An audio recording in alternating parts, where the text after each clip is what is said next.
Hello everyone and welcome back. In today's video, I'm going to be talking to you about some of the books that I am looking forward to reading in the new year. I have already done a video like this last year, so I'll link it up here in the description if you want to take a look at that. I believe there's only 2 books out of that list that I am going to mention again in this video because I didn't get to them this year.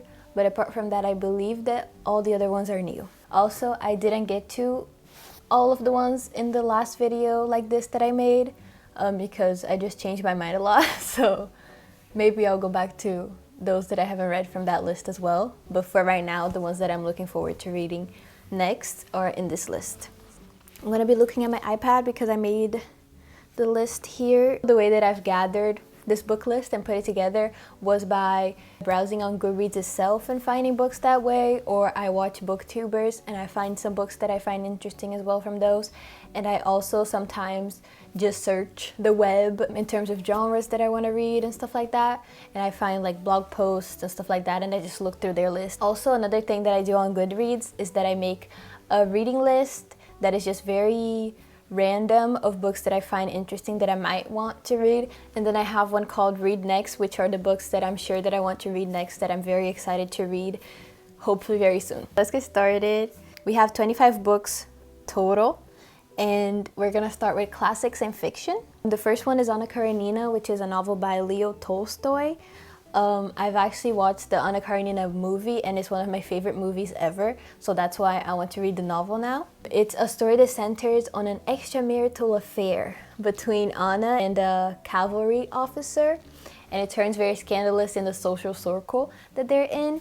So they flee, but then more challenges start to happen. It's just a really great story according to what I saw in the movie, so I'm excited to see how the book actually is, because usually the book is way better than the movie, and since the movie was so good, I have high hopes for the book as well. The next book that we have is L'étranger, or The Stranger, by Albert Camus. The Stranger is originally written in French and it's a classic. Most people have heard of it. I really wanted to read it this year, but I didn't get to it. It's from 1942 and it's the story of an ordinary man drawn into a senseless murder. And through this story, the author explores his philosophy and absurdism.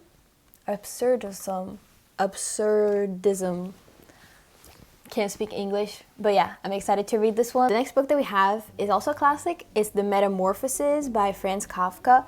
I also really wanted to read this one this year, but didn't get to it. It's a story of a young man who transforms overnight into a giant beetle sort of insect. So we see like his perspective of the world and how that affects how people around him treat him and stuff like that. So it talks about alienation and just being an outsider. Next book we have is Dracula by Bram Stoker. Dracula. Vampire story. I just want to read it. I read Frankenstein this year and it was really good, and I'm excited to read Dracula because I'll probably like it a lot too. It's just a great part of the horror genre, and I don't really read horror that much, or at all, I don't think. So it will be probably exciting for me, and it illuminates the dark corners of Victorian sexuality and desire. Next book that we have is Bunny by m.aaluu. This book has been circulating on the internet and I've heard about it a lot, and the only reason that I want to read it is because I'm really curious as to what happens in the book. This one is about a student who becomes part of a clique in her school called the Bunnies, and in the process of joining this clique, she just leaves her only friend and she gets sucked into this group of people that do bad things. So this book is centered a lot on friendship, loneliness, and the sense of belonging and how that affects people, desire, and the terrible power of the imagination. So yeah, I guess she just gets manipulated a lot. Next book that we have is Perfume, The Story of a Murderer by Patrick Suskind, or Suskind. This book is the story of a man who is very passionate about the sense of smell, so he becomes a perfumer, and in turn he becomes so obsessed with it that it leads to murder at the end. So yeah, exciting. It's something that I've never heard about before in a book, so I thought it would be interesting to read. Then we have Daisy Jones and the Six by Taylor Jenkins Reid. I've never actually read a book from her. This will be the first one, so I'm excited. This is just a novel on the story of a 1970s rock group and their lead singer and the mystery behind their breakup. So I just thought that it was interesting because I love bands. Reading about it in a book, it's just gonna be so fun. Next book that we have is Bonjour Tristesse by François Sagan.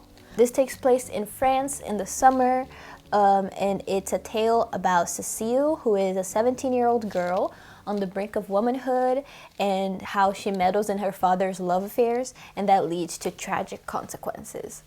So yeah, pretty straightforward. Next book is pretty random, and I never thought that I would say this, but I want to read The Lord of the Rings by J.R.R. Tolkien.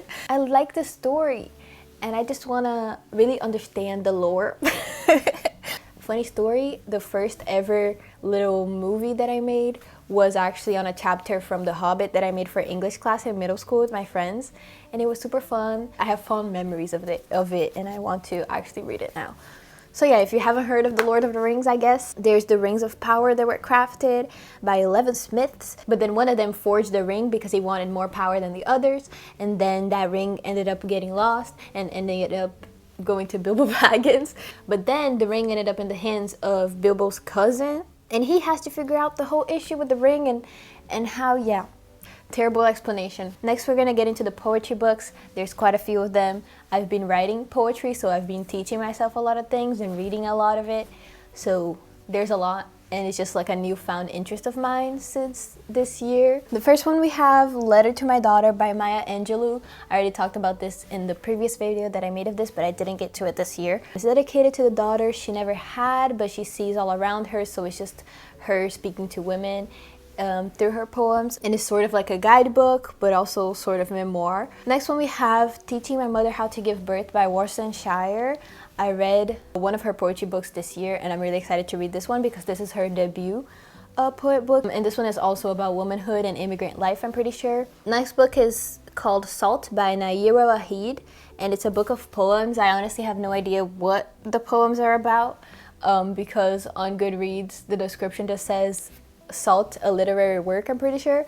But I didn't want to Google more into it because I kind of want to go into it blind. This book has a lot of good reviews, so I'm just excited to read the poetry in it, and then I'll get back to you. The next book that we have is On Sun Swallowing by Dakota Warren. I watch her YouTube, so I'm excited to see what she looks like in terms of poetry and writing. It says, her writings are haunted by the ghosts of girlhood, gods, lovers, and the landscape of childhood, but she is unflinching. She haunts her ghosts in return, with sharp lyricism and cutthroat vulnerability. Next poetry book we have is Keats, Poems by John Keats. I love the movie Bright Star, and it's about his love story with Fanny Braun. It's one of my favorite movies ever, so I'm finally gonna pick up a poetry book from him. This is just a collection of selected poems from his lyric poems, narrative poems, letters, and it also has an index of first lines. So I feel like it's just a good start for me to see what his poetry is like, and if I like it, then I'll buy a full collection maybe in the future. The next book that we have is Pela Luz dos Olhos Teus by Vinícius de Moraes. This is a Brazilian poetry book. I really wanted to read more poetry from my country this year, this upcoming year, so that's what I'm gonna do. Vinícius de Moraes is a Brazilian poet, but he was also a musician. He played a lot of bossa nova and stuff, so I just feel like his love poems will be really good. Next book that we have is Receita de Ano Novo by Carlos Drummond de Andrade. He's also a Brazilian poet. This book is an anthology of his works that have to do with end of year celebrations, so like New Year's, Christmas, and stuff like that. So I thought that was a really good concept to put into a book. It's a nice little selection, and I'm just excited to read it. I've never read his writing before. This talks about moments that are humorous and full of joy, but also melancholic and reflective, which has a lot to do with the end of the year and stuff like that. So I think it will be interesting to read in poetry. Next book we have is Les Fleurs du Mal by Charles Baudelaire. Just a French poet that I wanted to read as well because I also want to read some more French this year. This collection is from 1857. He talks about love, death, corruption, and shit like that. These are books that I found from looking at blog posts and stuff on French poetry, and so are the other Brazilian ones. I just wanted to find poetry from my country and poetry in French for me to read, so I just did some research online, and these are the ones that stood out to me that I think I might enjoy reading and might learn things from. This one is Cahiers d'un retour au pays natal by Aimé Césaire. It talks about Black identity and history and culture in response to historical French colonialism. Next book we have is 20 Love Poems and a Song of Despair by Pablo Neruda. I just want to read more in Spanish this year because I want to get fluent again because I've forgotten a lot of it. This one is just love poems, and sort of tragic love poems as well. The last poetry related book that I have is called The Ode Less Traveled, Unlocking the Poet Within by Stephen Fry. This is basically just an educational poetry book. The author teaches you about rhyme schemes, structure, and stuff like that. It's just so I can learn, so I can write better poems. That's pretty much it. Next we have a miscellaneous section. The first one is Floriography, an illustrated guide to the Victorian language of flowers by Jessica Rue. I've already mentioned this one in my channel. It just talks about the meanings of flowers from the Victorian era, what they were used for and how you can put them together and how they convey a message. Next we have Love Letters by Antonia Fraser. This is just an anthology of love letters. Some are from historical figures and just people that we know of, and some are anonymous. This is just love letters that the author decided to put together in this anthology. And I love reading about love, so I just want to read this. Then we have Fairies by Brian Froud. This book just talks about fairies and the myths and legends and folklore that have to do with them. And overall, folklore is just very interesting to me because they are stories that people pass down through generations and stuff, so they do affect people. And throughout the world, they're different as well. Then we have The Tao of Pooh by Benjamin Hoff. This just talks about the philosophy of Taoism through the story of Winnie the Pooh, so it explains Taoism through Winnie the Pooh. I just think that Taoism is an interesting philosophy, so I just wanted to get a book to read about it. And with Winnie the Pooh, it's just it seems like a great experience.